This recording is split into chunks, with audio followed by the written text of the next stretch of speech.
Ahal vilayatynyň guruluşy dowam edýän täze edara merkeziniň meýdançasynda bir işçi öldü. Azatlyň ýagdaýlardan habarly çeşmesi munyň hupsuzlyk kadrlarynyň bozulmagy sebäpli ýüze çykandygyny, şeýlede bu iş bilen bagly bir näçe adama garşy jinayet işiniň gozgolandygyny aýtdy.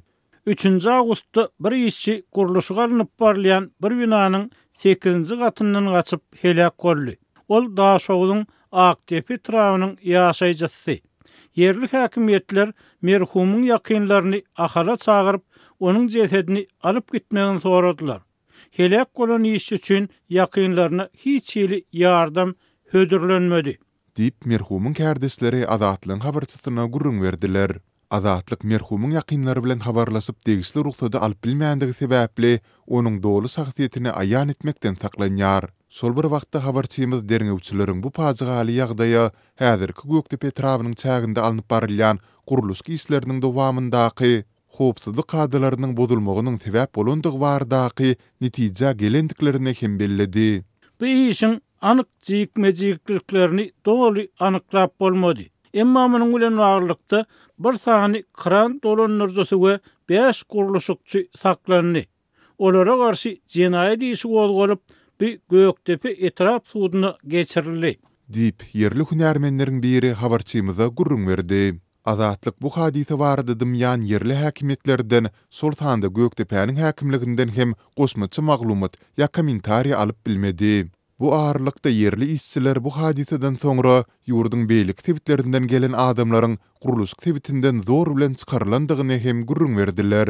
Bu hadisanyň eýdi bilen guruluşykda işleýän içerki migrantlara Göktepe'niň çägirinden çykmarlygy aýdyldy. Netijede ýüllerçe işçi ahardan Lewap we Mary welaýatlaryna uğradyldy. Munyň helak bolan işçi bilen nähil baglanşygynyň bardygy düşündirilmedi. Emma görnüşinden yerli resmiler barlaglardan howatyr edip guruluşykda näresmi ýagdaýda has ardan hak üçin işledilýän adamlary çykarmagy maksat edinýärler. Dip bu ýagdaýlara saýat bolan işçileriň biri habarçymyza aýtdy. Göktepe trawynyň çäginde gurulýan täze şäheriň düýbi 2019-njy ýylyň 10-njy aprelinde sol wagtky prezident Gurbanuly Berdimuhammedow döwründe tutulypdy. Sonda habar berilmegine görä bu ýerde 10 sany çağlar bagyny, 19 sany mekdebi, 400 töwerewi ýaşaýyş jaýyny, 2 sany sunat mektebini, atçylyk boýunça ýokary okuw jaýyny, medeni binalary, sol sanda çyrk we beýleki binalary gurmak gözüňünde tutulýar.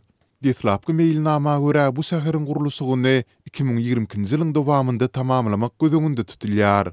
Galy berse-de Azatlyň çeşmeleri bahaty resmi taýdan yglan edilmeýän bu şähere öňkü döwlet baş tutunynyň hormatyna onuň resmi lakamy bolan arkadagy adyny dakma kararyna gelendigini we munyň 29-njy iýunda Gurbanuly Berdimuhammedowyň doglan gününe gabatlap yglan edilmegine garaşylýandygyny habar beripdi.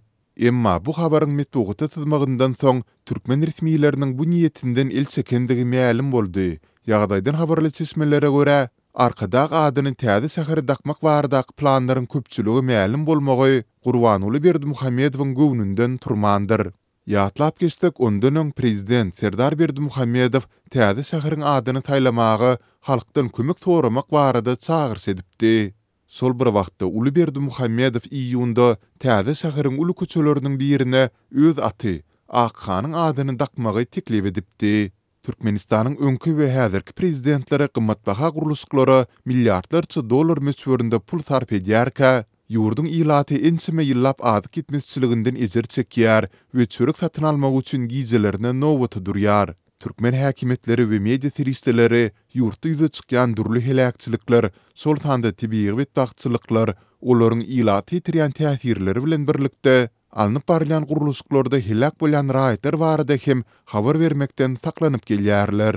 Geçen ýyl türkmen häkimetleri Azatlyň Türkmenistanyň Gündogur tebitinde gurulýan deskanyň guruluşyk meýdançasynda bir işçiniň ölendigi baradaky habaryna hem hiç ýyly reaksiýa bildirmändi.